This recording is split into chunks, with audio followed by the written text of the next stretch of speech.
Thank you Sundaresan sir. உங்களுடைய ஒரு அருமையான சாவித்திரி வாசிப்பிற்கு மிக்க நன்றி. இதில் எங்களுடைய அழைப்பினை ஏற்று எங்களுடைய 62வது ஆண்டு விழாவிற்கும் கே.ஆர். சீனிவாச ஐயங்கார் அவருடைய மெமோரியல் லெக்சர் அந்த ஒரு விழாவிற்கும் இங்கே வருகை தந்துள்ள அனைத்து அன்னை அன்பர்களுக்கும் ஸ்ரீ அரவிந்தோ சொசைட்டி சென்னை கிளையின் சார்பில் எங்களது நன்றியை தெரிவித்துக் கொள்கின்றோம். முதல்ல நம்ம ஸ்ரீ அரவிந்தோ சொசைட்டி சென்னை கிளையை பற்றி ஓரிரு வார்த்தைகளை கூறிவிட்டு திரு கே.ஆர். சீனிவாச ஐயங்கார் அவரை பற்றி நாம் நினைவு கூறுவோம். ஸ்ரீ அரவிந்தோ சொசைட்டி பார்த்தோம் அப்படின்னா அனைவருக்கும் தெரிந்த விஷயங்கள் தான், இருந்தாலும் ஒரு ஞாபகத்தின் நன்மை பொருட்டு உங்களுடன் பகிர்ந்து கொள்ள விரும்புகின்றேன். ஆசிரமம் 1926ஆம் வருடத்தில் இருந்து செயல்பட்டு கொண்டு வருகின்றது. 1960ஆம் ஆண்டு மதர் ஸ்ரீ அரவிந்தோ சொசைட்டியை ஆரம்பிக்கின்றார்கள். எதற்காக ஆரம்பிக்கின்றார்கள் என்றால், பகவான் ஸ்ரீ அரவிந்தர், ஸ்ரீ அன்னை.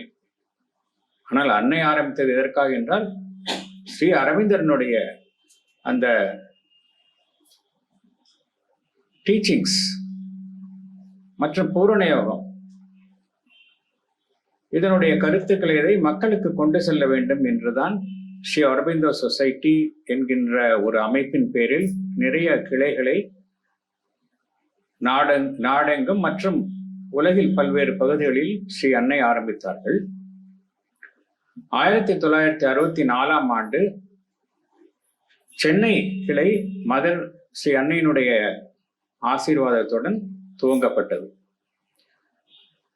சுந்தரேசன் சார் கூறியபடி கிட்டத்தட்ட பார்த்தோம் அப்படின்னா 62 வருடங்கள் ஆகிவிட்டன. அதுல 60 வருடங்கள் நாங்க வாடகை இடத்தில் தான் இருந்தோம். முதல்ல மவுண்ட் ரோட்ல அந்த பேட்டா அதனுடைய மாடியில ஏர்லைன்ஸ் ஹோட்டல் அப்படின்னு இருந்தது. அது இந்தியன் எக்ஸ்பிரஸ் கோயங்கா, அந்த குடும்பத்தை சேர்ந்த சரோஜினி கோயங்கா,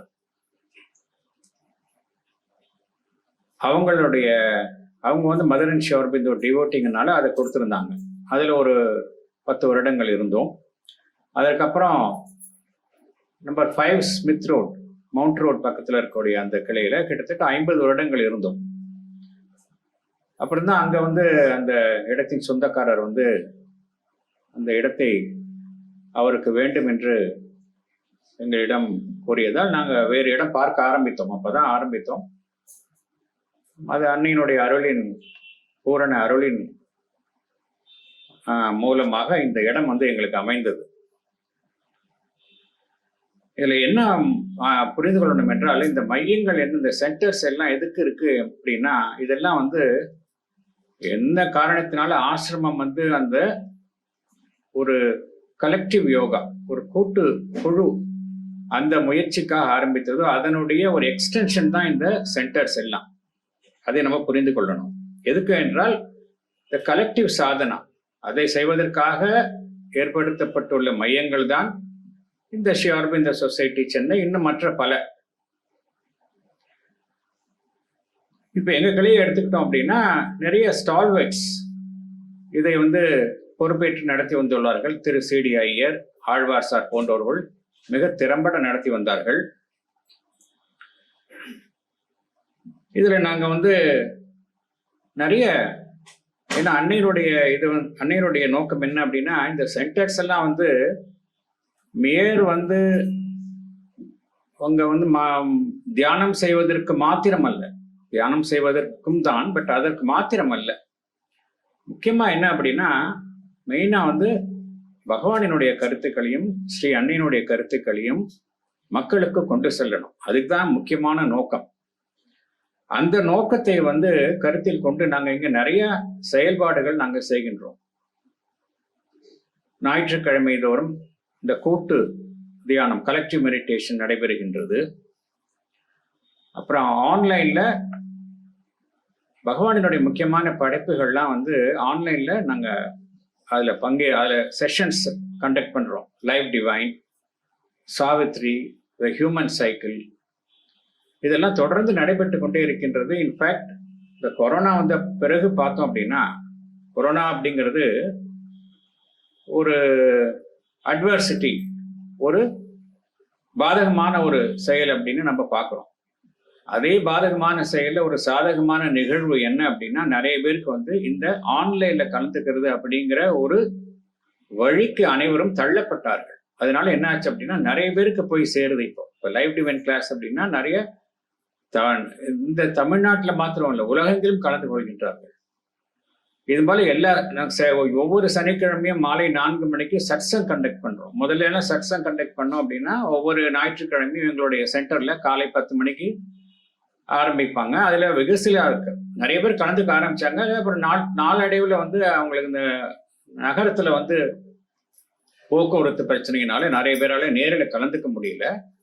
சனிக்கிழமை மாலை நடக்கக்கூடிய அந்த சத்சங்களை பார்த்தோம் அப்படின்னா நிறைய பேர் கலந்துக்கிறாங்க. நாங்க வந்து எல்லாரையும் வந்து நாட்டில் உள்ள சிறந்த இந்த மதர் அண்ட் ஸ்ரீ அரவிந்தோனுடைய அந்த டீச்சிங்ல நல்ல தேர்ச்சி பெற்றவர்கள் நாங்க பேச வைக்கிறோம். எங்க இருந்தாலும், உலகத்துல எங்க இருந்தாலும் அவங்கள ஆன்லைன்ல பேச வைக்கிறோம். அது நிறைய பேருக்கு போய் சேருது. அது மாத்திரம் இல்ல, எல்லாமே யூடியூப்ல ரெக்கார்ட் ஆகி எங்களோட யூடியூப் சேனல்ல அப்லோட் ஆயிடுது. அதை நிறைய பேர் பாக்குறாங்க. ஸோ மதருடைய அந்த அப்ஜெக்டிவை வந்து சென்னை கிளை வந்து முயன்ற வரைக்கும் நாங்கள் அதை வந்து எந்த அளவுக்கு அதை வந்து நேர்மையாக அதில் ஈடுபாடோட செய்ய முடியுமோ அந்த அளவுக்கு செய்து கொண்டு வருகின்றோம். நிறைய பயிற்சி பட்டறைகள், ஒர்க் ஷாப்ஸ் நடத்தி கொண்டு வருகின்றோம். இந்த இன்டெகிரல் ஹெல்த், பூரண ஆரோக்கியம் என்கின்ற பெயரில் workshop, Savitri workshop, இது மாதிரி நிறைய பயிற்சி பட்டறைகள் நடத்தி கொண்டு வருகின்றோம். அப்புறம் ஒவ்வொரு மாதமும் முதல் நாள் அன்றைக்கு இந்த ப்ராஸ்பெரிட்டி டே விசிட் என்று அன்னை அன்பர்களை அழைத்து கொண்டு பாண்டிச்சேரி ஆசிரமத்திற்கு அழைத்து கொண்டு செல்கின்றோம்.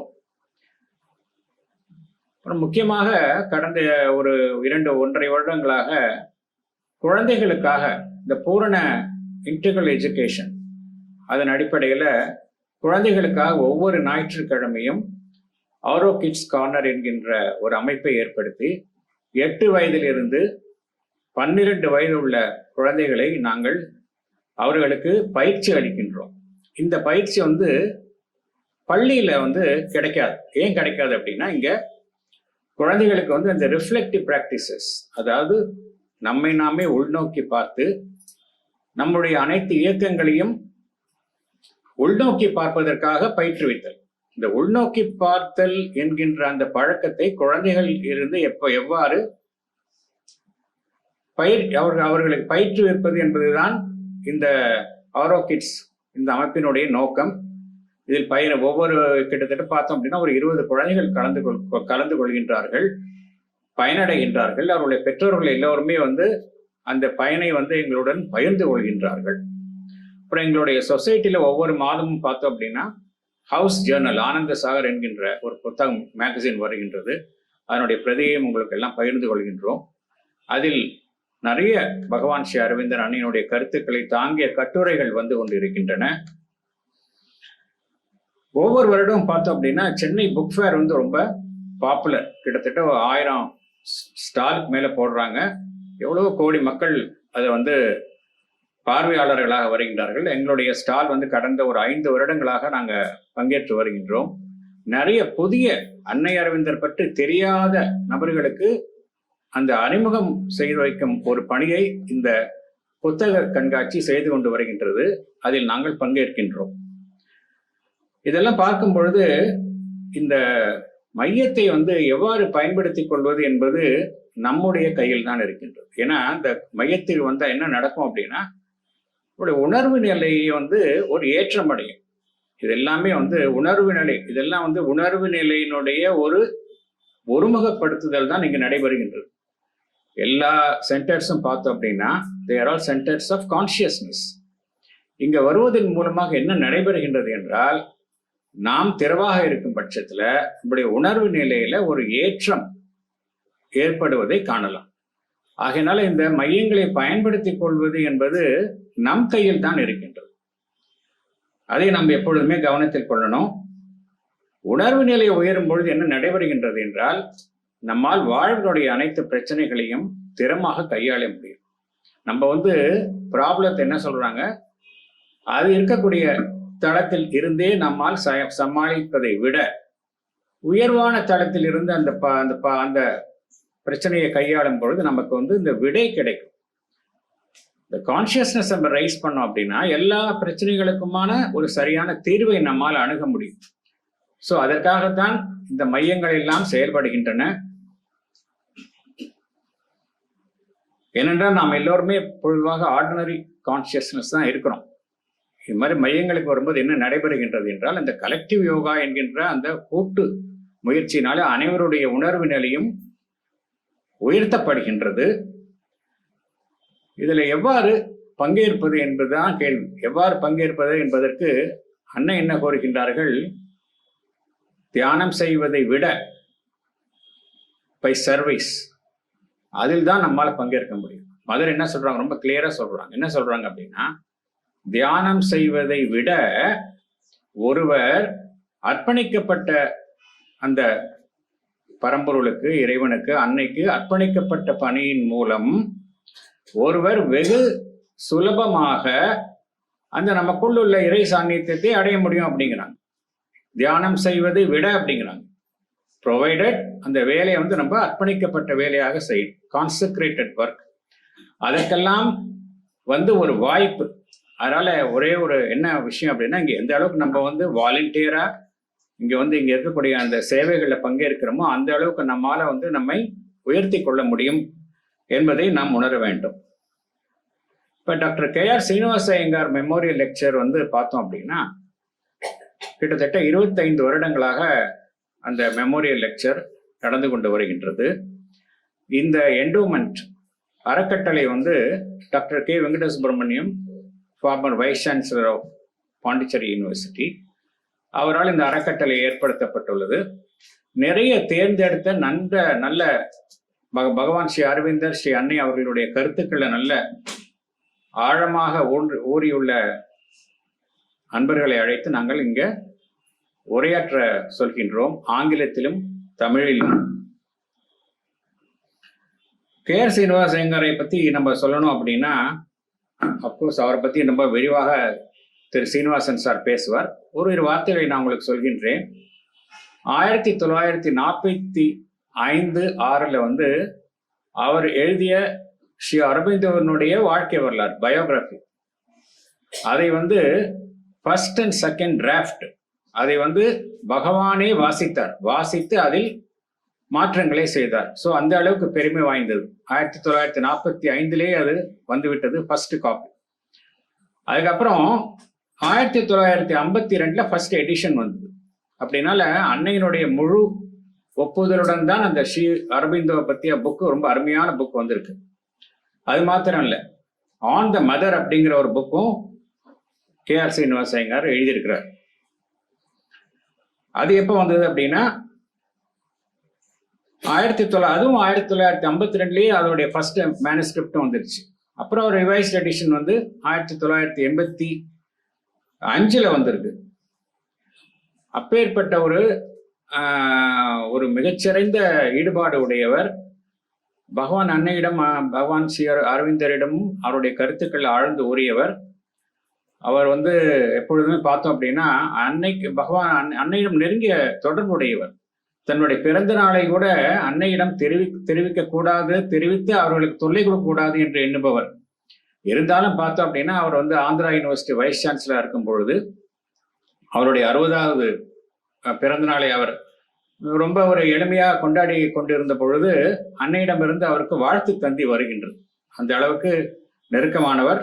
பின்பு சில நாட்கள் கடந்து அன்னை என்ன கூறுகின்றார்கள், நீங்கள் வைஸ் சான்சலர் பதவியை நீங்கள் ராஜினாமா செய்துவிட்டு டெல்லிக்கு செல்லுங்கள். டெல்லி சுரேந்திரநாத் ஜவஹர் அவருடன் டெல்லி ஆசிரமம் துவக்க உள்ள அந்த பள்ளியை நன்றாக அது துவங்குவதற்கு உங்களுடைய பணி அங்கு தேவைப்படுகின்றது, அங்கு செல்லுங்கள் என்று கூறிய உடனேயே அவர் அந்த வைஸ் சான்சலர் பதவியை உடனே ராஜினாமா செய்துவிட்டு அங்கு சென்று விட்டார். அந்த அளவுக்கு மதரனுடைய ஒரு ட்ரஸ்டட் சோல்ஜர் அவர். இன்றைக்கு வந்து அவரை பற்றி பேசுவதற்காக திரு சீனிவாசன் சார் வந்துள்ளார். அப்புறம் வந்து ஆங்கிலத்தில் வந்து உரையாற்றுவதற்காக மேடம் தீப்ஷிகா ரெட்டி வந்துள்ளார்கள். தீப்ஷிகா ரெட்டி யார் அப்படின்னா doctor Ananda Reddy, Sri Aurobindo centre for advance research, Pondicherry. Madhusudan Reddy என்ற ஒரு ஃபேமஸ் ஸ்காலர், அன்னையுடன் நெருக்கமாக இருந்தவர். அவருடைய புதல்வர் ஆனந்த ரெட்டியுடைய மனைவிதான் தீப்ஷிகா ரெட்டி அவர்கள்.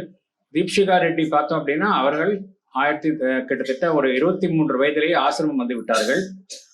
அன்னை அவர்களுக்கு முதலில் வழங்கிய பணி என்னவென்றால், அவர்கள் விரும்பியது கல்வித்துறை. ஆனால் அன்னை என்ன கூறினார்கள், நீங்கள் முதலில் அந்த ஆசிரமுடைய அந்த பள்ளி குழந்தைகளுக்காக உணவு தயாரிக்கும் அந்த வேலையில் நீங்கள் ஈடுபடுங்கள் என்று கூறினார்கள். ஆகையினால் அந்த கார்னர் ஹவுஸ் என்று சொல்லக்கூடிய அதில் சில வருடங்கள் இருந்தால் பின்பு அன்னை அவர்களை ஆரோவில் அனுப்பித்து அங்கு உள்ள பள்ளியில் அவர்களுக்கு பணி கொடுத்தார்கள். நிறைய அனுபவங்கள், அன்னையுடன் நெருங்கிய அனுபவங்களை உடையவர். அதே போல திரு ஆர்.சி. சீனிவாசன் சார் அவர்கள் பிளானிங் கமிஷன் நியூ டெல்லியில் வந்து பிரின்சிபல் அட்வைசர் அண்ட் செக்ரட்டரியாக இருந்து பணி ஓய்வு பெற்றவர். பட் அதை விட அவர் வந்து நிறைய பணிகள் வந்து அன்னையுடைய பணிகளில் ஈடுபட்டவர்.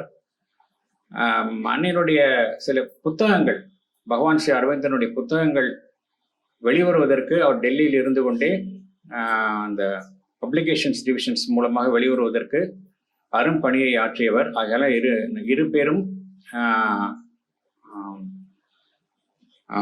நல்ல கற்று தேர்ந்து அறிந்தவர் அறிஞர்களை நாம் இன்று அவர்களுடைய உரையை நாம் அனைவருமே கேட்க உள்ளோம்.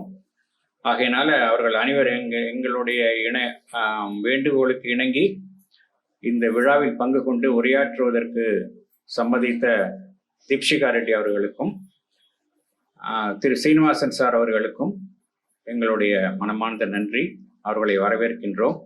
மீண்டும் தீப்ஷிகா ரெட்டியினுடைய சகோதரி அவர்கள் ஈலா அவருடைய பேர், அவரும் வந்திருக்கின்றார். அவர் வந்து ஒரு ஆசிரமைட். அவரும் அன்னையுடன் நெருக்கிய பழகிய அனுபவங்களை கொண்டவர். அதனால் அனைவரையும் அன்புடன் வரவேற்கின்றோம். பொறுமையாக நாம் அவர்கள் பேச இருக்கும் முறையை கேட்டு பயனடைவோம். நன்றி.